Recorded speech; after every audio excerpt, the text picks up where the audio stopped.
Benchmark, the voice of business. Presented by LMD.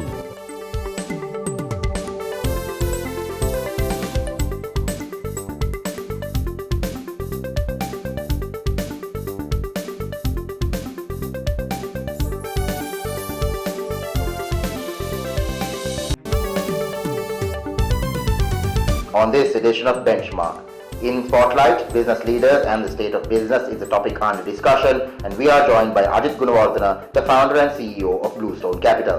The LMD Nielsen Business Confidence Index continues its upward trajectory. More on this from Nielsen's Managing Director, Sharon Pant.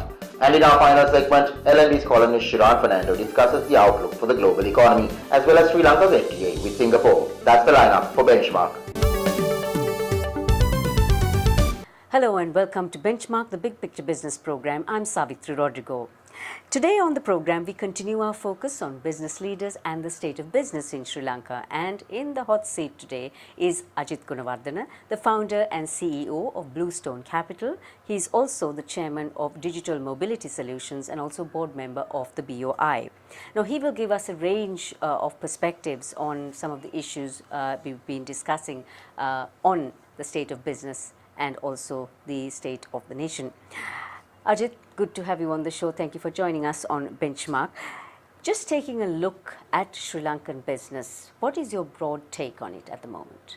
Well, I think there are different levels of business that one can talk about. At a certain level, due to the various changes in policy that has happened over the last 3 years, and especially in the first 2 years where there was some policy inconsistency, and then the tightening of the economy in terms of bringing some of the fundamentals of the economic fundamentals under control. I think business has gone through a bit of a tough time, especially in some areas like the consumer area, and this obviously has a knock-on effect on some of the other businesses. On the other hand, you had certain other aspects that have worked out quite well. The tourism business, which again has a significant multiplier impact, has been doing very well, and especially at the SME level, it has been quite robust.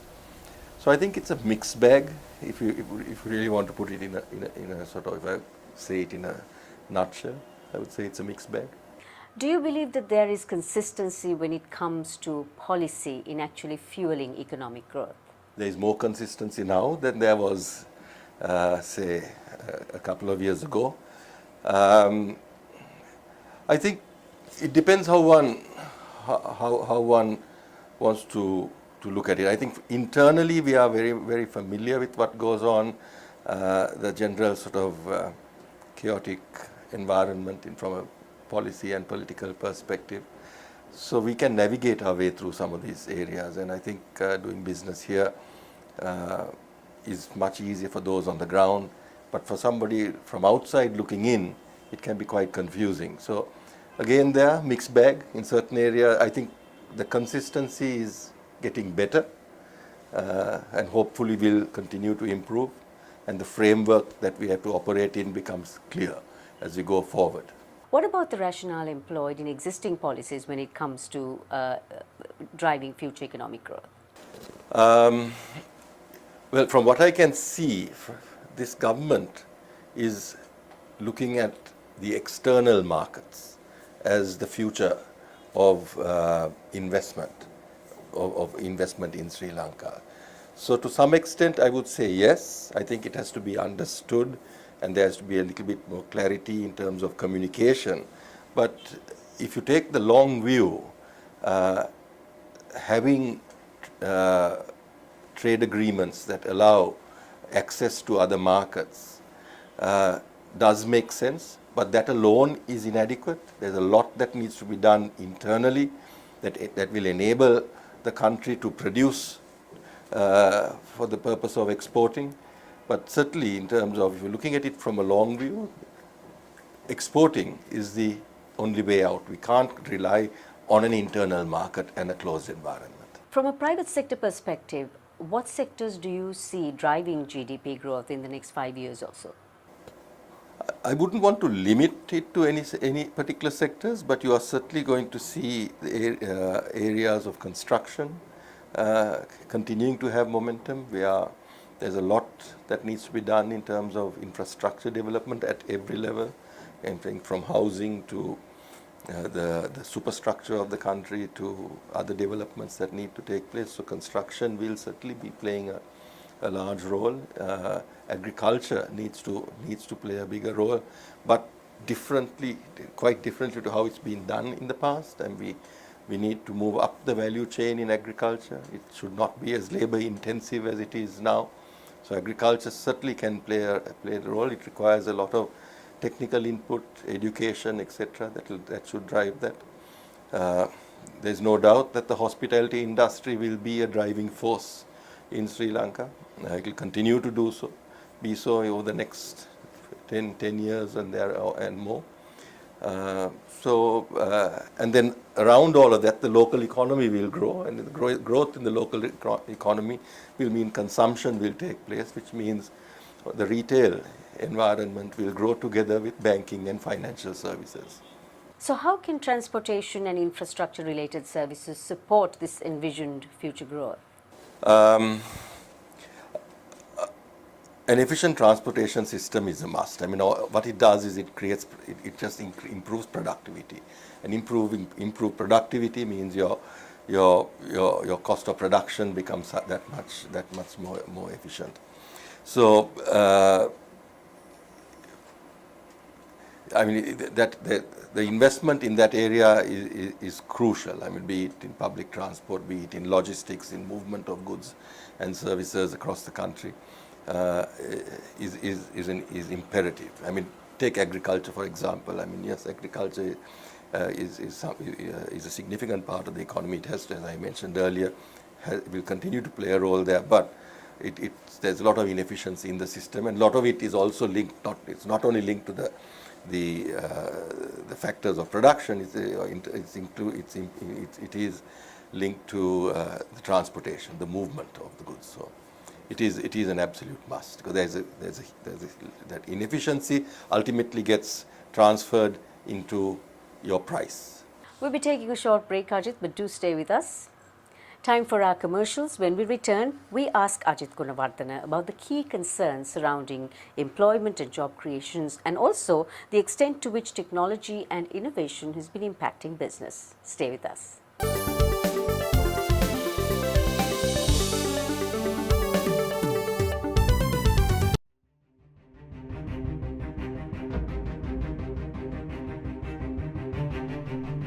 When we entered the industry in 1995, a new star was born as a fully owned subsidiary of People's Bank.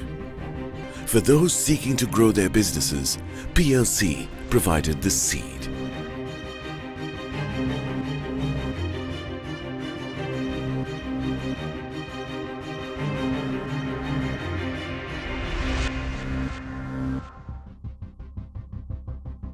We are not only Sri Lanka's #1 leasing company, but also the largest non-banking financial institution. Welcome to a new dawn for the nation. Introducing People's Leasing and Finance, PLC.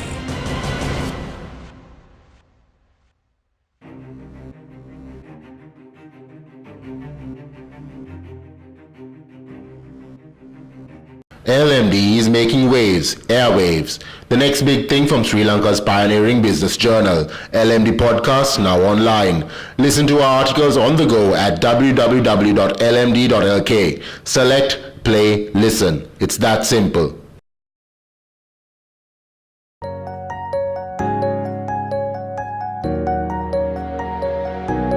We understand that savings provide for life's special moments.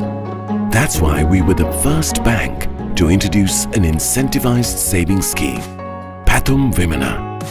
We changed how a nation felt about savings because we believe in banking beyond transactions. HNB, your partner in progress. Thank you for staying with us on Benchmark. We're discussing the state of business with the founder and CEO of Bluestone Capital. He's also the chairman of Digital Mobility Solutions. and a board member of the BOI, Ajit Gunewardene. Ajit, when it comes to employment, the private sector employs something like 500,000 people, but yet there are 50,000 vacancies still out there to be filled. When it comes to job opportunities, employment and employability, what are your views? Yeah, statistics in its own, unless you dive into the detail, sometimes can be misleading. The way it is, the way you mentioned that, it looks like we have zero unemployment in the country, which is not the case. Which is not the case at all. The issue here is we have underemployment. And part of it is a result of education system, relevant training, and as a result of our middle income status, the expectation of the labor force, or those available for employment, the expectation that they have. So they are not willing to take any job at any price. It's a good thing because it puts pressure on the government to start focusing on the areas that require addressing, and you need to address the areas of vocational training. You need to push the economy, the production base of the economy to a higher end, not basic wage, not the minimum wage production. It has to be at a higher level. So this requires a lot of focus, and it's linked to everything else that we discussed before. It requires efficiency in transportation. It requires upping the game in terms of the quality of our workforce, so that they can be employed in areas that would pay them what they need to live a comfortable life in a middle income economy like Sri Lanka. Now, plans are being drawn up to implement Sri Lanka's first ever digital economy strategy, which aims at uplifting GDP from 1% to 3% by 2019. To what extent has technology and innovation actually impacted local business? Technology and innovation today is sort of like saying we need electricity and we need air conditioning, to open an office. So it's just part of the game anyway. It's not an option anymore. So the impact of technology, the impact of innovation using technology can be significant in this country, because we are still quite far behind in certain areas. Let's simply look at the financial services area as an example. The financial services businesses in countries like India, which are at a lower per capita GDP than Sri Lanka, are light years ahead of what we have here. Way ahead. Technology has been used to create efficiency to a level that financial inclusion is way beyond what we have here. An individual today, if he's already a customer of a financial institution there, can get his loan approved within 24 hours if he's looking for a loan. It's all technology driven, data driven. Everything can be done online. We have a long way to go. That's just one example, and we are talking about a country just next door to us, and we can easily take it from there. If you look at China and the way China operates, the cashless environment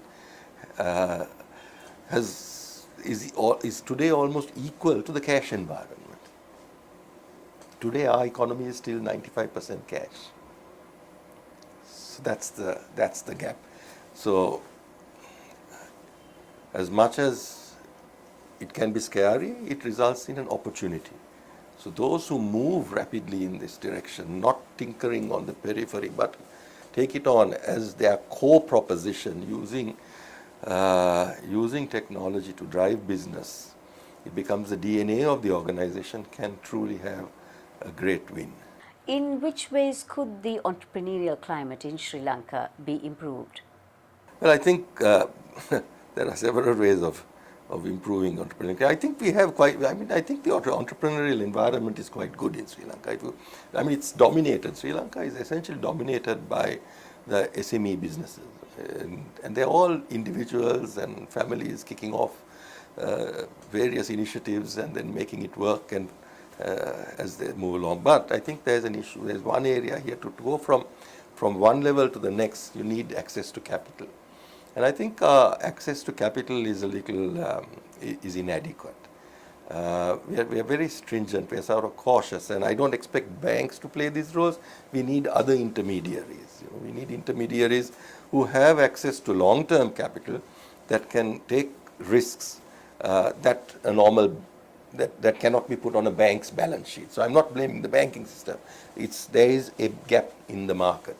And I think that is required, and that needs to be filled. And it goes down to even to the young startup entrepreneurs, the tech entrepreneurs. They struggle to get money. I meet quite a number of them, and some have great ideas, and actually these can work. But we need to give them the fuel that is required to make these entities grow, and that fuel essentially boils down to capital. And it's not little driblets of capital. It is capital that can be sustained until these entities move. If they don't, they get closed and they move out. That's okay. So I would urge corporates to, as much as they do a lot of good stuff on their social responsibility side, I think they should look at this as also part of a social responsibility and start funding startups, start funding entrepreneurs, releasing some of this capital, some of their reserves into businesses as part of a responsibility they have to grow new entrepreneurs in the country. Also, what are the potential risks that Sri Lankan corporates should be aware of? The risks are again linked to a lot of some of what we just discussed. They've got to. Okay, one thing that I see is this. If you look at when you're talking about Sri Lankan corporates, I presume you're talking about the sort of larger corporates, those listed on the stock exchange and so on. One thing that bothers me is if you take the top 20 capitalized companies on the Colombo Stock Exchange, and you look at the top 20 today, and then you look at the top 25 years ago, 10 years ago, 15 years ago, and 20 years ago, that really hasn't changed much. It's sort of roughly the same lot, with a few cards being shuffled, little one on top of the other or the other, but it's roughly the same lot. Now you go and you look at this in most other economies, and you wouldn't recognize them. The top 10 today, or the top 20 today, was certainly not there 20 years ago, or 10 years ago. It's brand new companies who some of them didn't even exist then. Some of them didn't even exist. In the US you have Alphabet and Apple and Facebook and all of this. Some of them were not even there. And so many others. Amazon, for example, right? These are some of the largest companies in the world. Now, I would think there's a message in there. And I think if I was in one of those companies, which I was before, but now I'm not, I would be very worried. I would be saying, hey, something's going to hit me. And I need to do something about it, and I need to do something about it yesterday. Thank you for joining us today and discussing this range of issues with us, Ajit. Thank you. Thank you. So we've been speaking with the founder and CEO of Bluestone Capital, as well as the chairman of Digital Mobility Solutions, Ajit Gunewardene, today on Benchmark. On the other side, we have Anushan Selvaraja with more.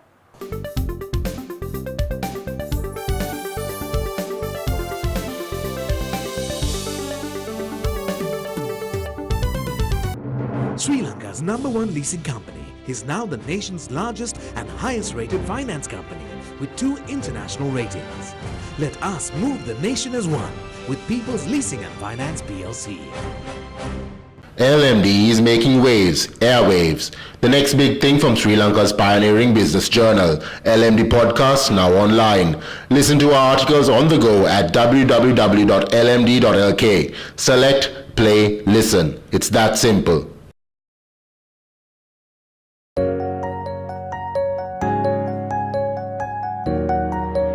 Nearly 60% of all businesses in our country are SMEs. Some of our most growth-oriented financial solutions have been customized to serve this sector. That's why we have invested over 500 billion rupees to support the backbone of our economy. Because we believe in banking beyond transactions. HNB, your partner in progress. Welcome back to Benchmark. I'm Anushin Selvaraja. Now for a closer look at the latest on the L&D Nielsen Business Confidence Index. Joining me is the Managing Director of Nielsen, Sharang Pant. Welcome back to the show, Sharang. Now the BCI has gone up in recent months. Now what are the sensitivities behind this? Yes, so for the fourth month in a row, the BCI has now moved up. I think after 2016 June is for the first time it's moved up 4 months in a row. It now stands at 127 compared to 122 in the previous month.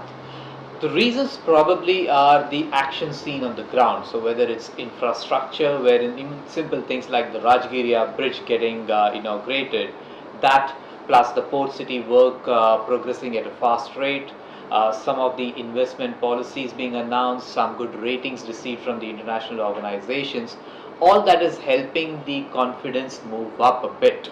At the same time, even the consumer confidence has moved up from 54 in the previous month to 58 in this particular month. So that's good news on these fronts. So what do business people expect when it comes to our economic and business prospects? So there is an upswing over there.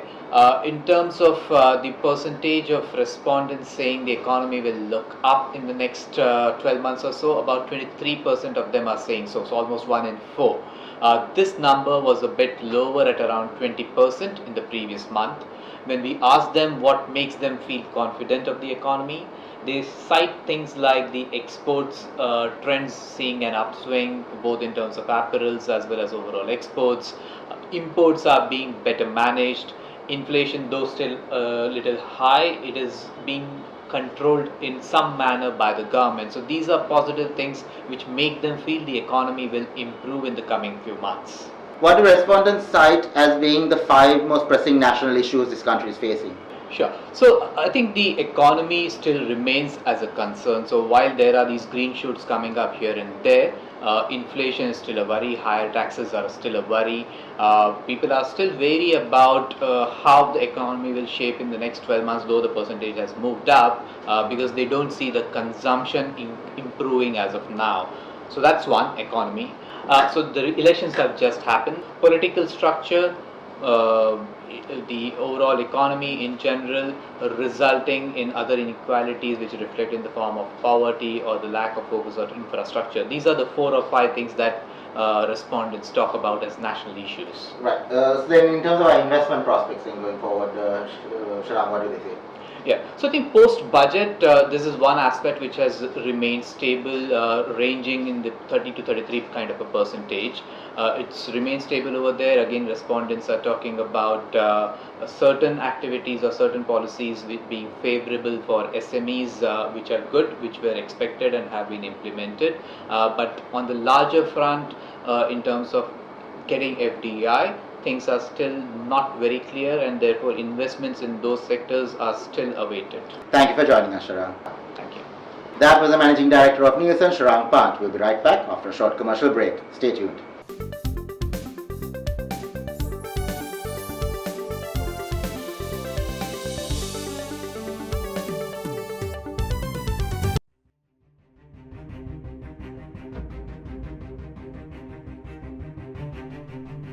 When we entered the industry in 1995, a new star was born as a fully owned subsidiary of People's Bank. For those seeking to grow their businesses, PLC provided the seed.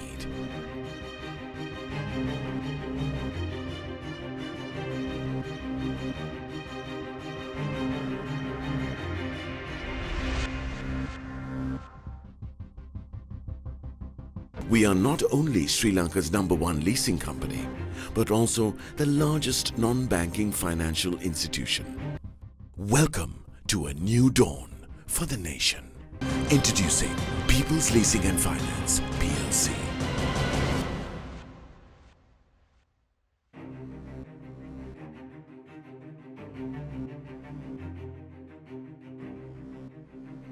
LMD is making waves, airwaves. The next big thing from Sri Lanka's pioneering business journal, LMD Podcast, now online. Listen to our articles on the go at www.lmd.lk. Select, play, listen. It's that simple. Sri Lanka's #1 leasing company is now the nation's largest and highest rated finance company with 2 international ratings. Let us move the nation as one with People's Leasing and Finance PLC.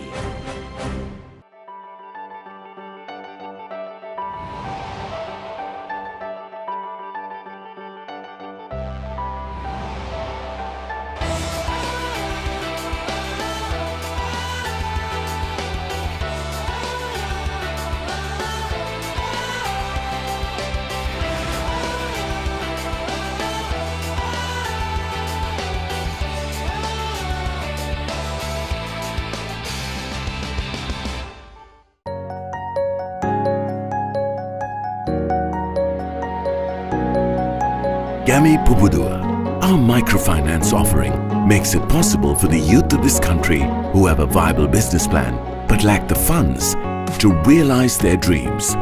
We are committed to grassroots level entrepreneur development because we believe in banking beyond transactions.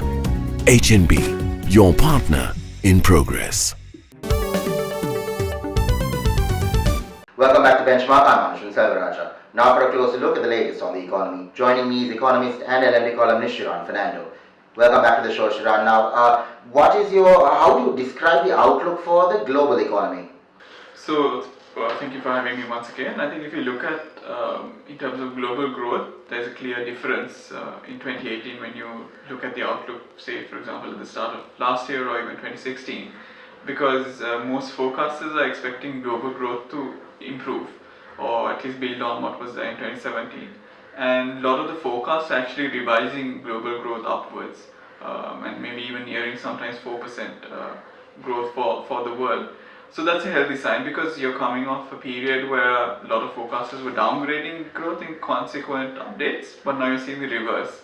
And that's a very healthy sign of both more economic activity, more confidence, and it'll be positive in terms of more trade volumes and things like that as well. So that's good. If you look at some of the indices like the Purchasing Managing Index, if you look at Europe or even US, they are in multi-year highs as well, which is also a good sign that the growth story is going somewhere. But I think the concern, especially over the last few weeks, has been with the pace of maybe US rate increases. There's been a bit of volatility, stocks have been moving to negative territory, a lot of upswings and downswings, the US 10-year has moved up, and all of concerns of whether maybe the US Federal Reserve, which has been increasing 3 times a year for the last 2 years, will do more than that this year. And that's a bit of a concern, especially for countries like Sri Lanka, which are very sensitive towards financial flows and accessing the market for capital. So the economic side is doing well, trade side is doing much better. Financial side, not I wouldn't call it stable, but slightly volatile at present, and we have to sort of navigate that, and maybe you will have spells like this that we're having the rest of the year as well. Now in this context then, Shiran, where does the Sri Lankan economy stand? So we can definitely build on what's going on in terms of the global growth story, because our traditional markets such as the US and the EU are the ones that are driving some of this growth as well. Russia is doing a bit more better, so that's good for our tea exports. So if you look at the export story, and also maybe with a better global story, maybe FDI flows will also be better, because even though Sri Lanka registered about $1.6 billion of FTA in 2017, it was in a backdrop of global FDIs actually falling. If you look at some of the numbers that certain global institutions put out as well. So maybe if this year is better appetite is there, maybe we'll be able to attract more. And but on the financial side, I think it's key that there is a bit of stability, because Sri Lanka is also looking to go out into the market and raise some commercial debt in terms of dollar borrowings. So you need a right market for that, and I think that's where we'll have to time it appropriately to get a good yield in our issue. Shiran, could just touch on the benefits, the pros and cons as it were, of the FTA signed with Singapore and the other deals or agreements that are under discussion with the countries such as Indonesia? So the Singapore-Sri Lanka FTA, I think, would have to be viewed in more of in terms of a services and investment type agreement rather than typically a goods agreement, which Sri Lanka has in the past negotiated with Pakistan, with India. Why I'm saying that is mainly because Singapore, at least 99% of their tariff line, their goods are completely open. It's Sri Lanka that needs to open up. And that liberalization process is ongoing as well. So be it Singapore or other countries, that process will happen, and it will happen over a period of time, over 12 years. You are looking in terms of services, investment, and in particular I would say government procurement as well, because there's a specific chapter on this. Singapore government is also very keen when they go for FTAs as well, they go for such this, and it sends a good signal as well, because this is compared to maybe an agreement we signed more than 10 years ago, it's more comprehensive nature, which will help us if we want to go for bigger agreements, more regional agreements, because that shows a bit of seriousness. And Singapore choosing us to do an FTA also is a good signal that they see us as maybe a gateway into South Asia. So we must leverage on that. Thank you very much for joining us, Shiran. Pleasure. That was economist and LMD columnist Shiran Fernando. Thank you for watching Benchmark, and we hope to see you again next time.